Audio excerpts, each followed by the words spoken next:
The night was silent, the kind of silence that made the wind sound like whispers. In the small village of Ban Thong in rural Thailand, the locals had always lived with unspoken fears. Old folklores, dark chants, and half-remembered rituals had been passed down for generations. Most people dismissed them as tales to scare children, but deep inside, every villager carried a hidden fear of the unseen. They called it Phi, the restless spirits that wandered the earth. And among them, there was one legend that had never faded, the spirit hunter. It was said that centuries ago, there lived a cursed warrior named Suryan, who made a pact with a demon in order to protect his village. But instead of saving them, his deal turned him into a monstrous spirit hunter, forever doomed to wander in search of souls. He would feed on the weak, the sinful, and the vulnerable. Some claimed he was still alive, moving from village to village, hunting silently in the dark. Others believed his descendants still carried his curse. Our story begins with Nicha, a young university student from Bangkok, who returned to her mother's village after the sudden death of her uncle. Her uncle, a respected monk, had lived alone near the forest temple, guarding something no one dared to speak about. Nicha remembered him as gentle, always telling her to stay away from the old shrine in the woods. But now, he was gone, found lifeless in his hut, his eyes wide open, his mouth twisted in silent terror. The village whispered that his death was no ordinary passing. Nicha, determined to uncover the truth, extended her stay in Ban Thong. At night, she heard the villagers talking in hushed tones, how they had seen shadows moving across the rice fields, how animals were disappearing, and how children woke screaming from nightmares of a man with burning eyes. The first strange incident happened on Nicha's third night. She stayed in her late uncle's house, where incense still lingered from his funeral rites. As she prepared for bed, she felt a sudden chill. The candles flickered, though the air was still. She looked out the window and saw a figure standing by the forest line. Tall, motionless, watching. The next morning, she asked her mother about the figure, but her mother grew pale. "Don't ask. Some things are better left alone." But Nicha was not the kind to stay quiet. She found her uncle's old journal hidden beneath the floorboards. The pages were filled with cryptic drawings, circles, talismans, and sketches of a tall figure with glowing eyes. The last entry chilled her. "The hunter is awake.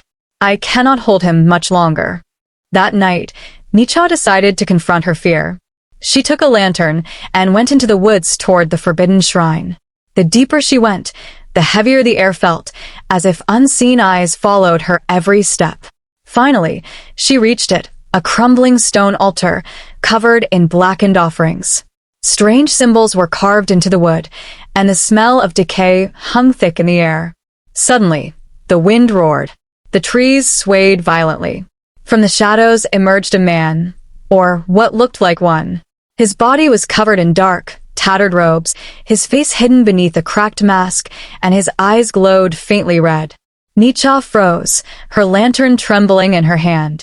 "You should not be here." The voice was deep, almost inhuman. Nicha tried to step back, but her feet felt rooted. "Who are you?" she whispered. The figure tilted his head.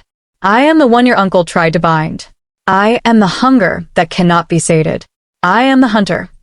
The spirit hunter moved closer, and Nicha finally broke free, running back to the village.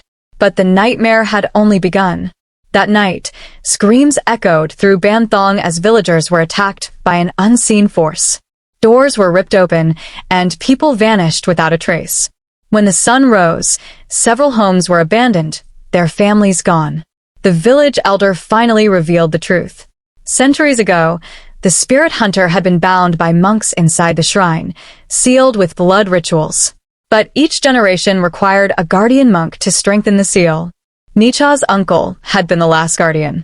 With his death, the seal had broken. Desperate, Nicha sought answers in her uncle's journal. She discovered that the only way to defeat the spirit hunter was to perform a dangerous ritual, a ritual that required a blood sacrifice of someone connected by blood to the last guardian. That meant her. Despite her fear, Nicha agreed. The elder and a few brave villagers prepared the ritual at the shrine. As night fell, the forest grew unnaturally quiet. One by one, their torches went out. And then he came.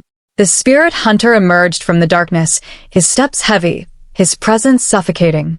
He towered over them, his cracked mask splitting open to reveal a distorted face, half human, half something else. His voice thundered, "You cannot bind me again. I will feast on all of you." The ritual began. Nicha stood at the center, her hands trembling as she chanted from her uncle's notes. The villagers surrounded her, holding protective talismans, but the spirit hunter moved faster than they expected. He struck, tossing men aside like rag dolls, crushing charms beneath his feet. Nicha felt her strength fading. Blood dripped from her palm where she had cut herself for the ritual. The spirit hunter reached for her, his hand like claws, his eyes burning with hunger. But at that moment, something strange happened. The spirit of her uncle appeared beside her, glowing faintly. He placed his hand on hers and whispered, "Do not fear. You are stronger than him. Finish it."